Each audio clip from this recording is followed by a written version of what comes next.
Ukraine রাশিয়ার চলমান যুদ্ধে মার্কিন যুক্তরাষ্ট্রের অযাচিত হস্তক্ষেপ খেপিয়ে দিয়েছে রুশ প্রেসিডেন্টকে। তার জের ধরেই যুক্তরাষ্ট্রের বিরুদ্ধে শাস্তিমূলক ব্যবস্থা হিসেবে রাশিয়া জুড়ে সকল মার্কিন সম্পত্তি বাজেয়াপ্ত করার নির্দেশে সই করলেন ভ্লাদিমির পুতিন। রুশ মার্কিন শীতল যুদ্ধ কি আরও ভয়ঙ্কর রূপ নিতে যাচ্ছে? বিস্তারিত সহকর্মী ইমতিয়াজ আলমের রিপোর্টে।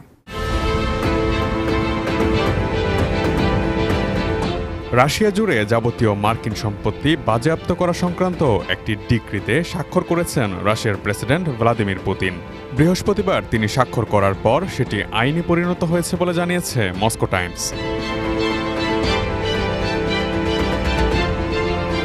গত বছর রুশ বাহিনীর ইউক্রেনে সামরিক অভিযান শুরুর পর শাস্তি হিসেবে যুক্তরাষ্ট্রের কেন্দ্রীয় ব্যাংক, ফেডারেল রিজার্ভ সিস্টেম ও অন্যান্য ব্যাংকে গচ্ছিত রাশিয়ার $30,000 কোটি ফ্রিজ করেছিল ওয়াশিংটন। মস্কোর প্রতি শাস্তিমূলক ব্যবস্থা হিসেবে তখন এই পদক্ষেপ নেওয়া হয়েছিল।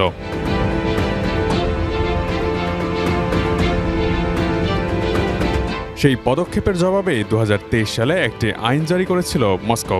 সেই আইনে বলা হয়েছিল, যুক্তরাষ্ট্রের যেসব নাগরিক রাশিয়ায় সম্পত্তি কিনেছেন বা বিনিয়োগ করেছেন, তারা যদি তাদের সম্পত্তি বিক্রি করতে চান বা বিনিয়োগ প্রত্যাহার করতে চান, তাহলে তাদের রুশ প্রেসিডেন্টের কার্যালয় ক্রেমলিন থেকে অনুমতি নিতে হবে।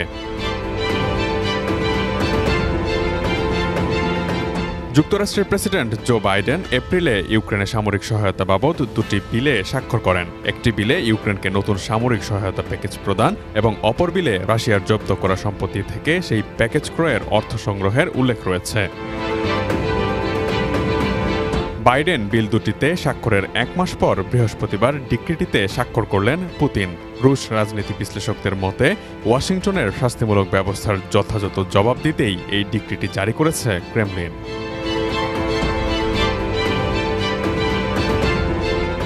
রাশিয়ায় মার্কিন নাগরিকদের মালিকানাধীন রিয়েল এস্টেট, ব্যক্তিগত সম্পত্তি, পুঁজি, শেয়ার প্রভৃতির উপর এই ডিক্রি কার্যকর হবে বলে জানা গেছে।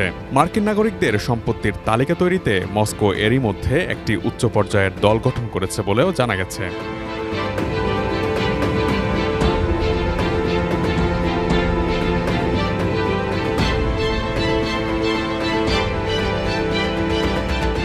ডিক্রিটিতে আরও বলা হয়, যুক্তরাষ্ট্র বেআইনিভাবে মস্কোর সম্পদ বাজেয়াপ্ত করায় রাশিয়ার কেন্দ্রীয় ব্যাংক এবং বিভিন্ন সংস্থার আদালতে আইনি প্রতিকার চাওয়ার অধিকার থাকবে।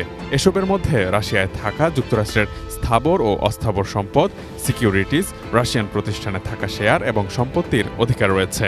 ডিক্রিটিতে উল্লেখ করা হয়, মার্কিন সম্পদ রাশিয়ার ক্ষতিপূরণের জন্য ব্যবহার করা যেতে পারে। এই ফরমান বাস্তবায়নের সুবিধার্থে রাশিয়ার আইনে সংশোধনী আনার জন্য সরকারকে 4 মাসের সময় বেঁধে দেওয়া হয়েছে।